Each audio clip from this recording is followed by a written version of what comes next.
জাতীয় সংসদ নির্বাচন সামনে রেখে ইসলামী রাজনৈতিক দলগুলো এবার একক প্রার্থী দেওয়ার লক্ষ্যে একজোট হওয়ার প্রক্রিয়ায় নেমেছে। লক্ষ্য ভোট বিভক্ত না হওয়া এবং ইসলামী শক্তির একটি দৃশ্যমান ঐক্য তৈরি। এই লক্ষ্যে চলছে জামায়াতে ইসলামীর নেতৃত্বে সমঝোতা প্রক্রিয়া।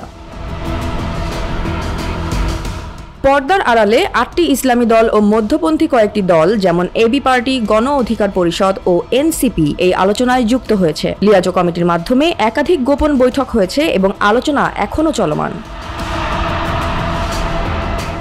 দীর্ঘদিন পর জামায়াতে ইসলামী ও চরমনাই পীরের দল ইসলামী আন্দোলন বাংলাদেশ একই টেবিলে বসেছে। যদিও একসময় ইসলামী আন্দোলন জামায়াতকে ইসলামী দল হিসেবেই মানতে চায়নি, তবুও এবার বৃহত্তর স্বার্থে ঐক্যর কথা বলছে দুই পক্ষই।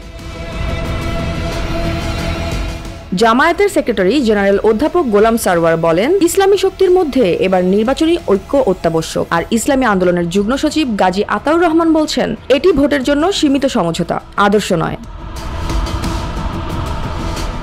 এদিকে খেলাফতে মজলিস, জমিয়তে উলামায়ে ইসলাম, নিজামে ইসলাম পার্টি সহ কওমি ঘরানার ৫ দল ইতিমধ্যে সমঝোতা ফোরামে যুক্ত হয়েছে। তবে হেফাজতে ইসলাম কোনো জোটে নেই। তারা বলছে, আমরা অরাজনৈতিক, তবে হেফাজত ঘনিষ্ঠ দলগুলো পৃথকভাবে যেতে পারে।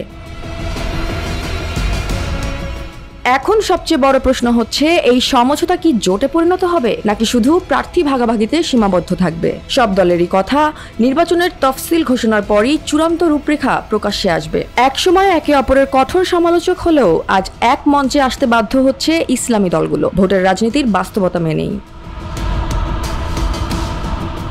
Jaya Hasan, NPB news.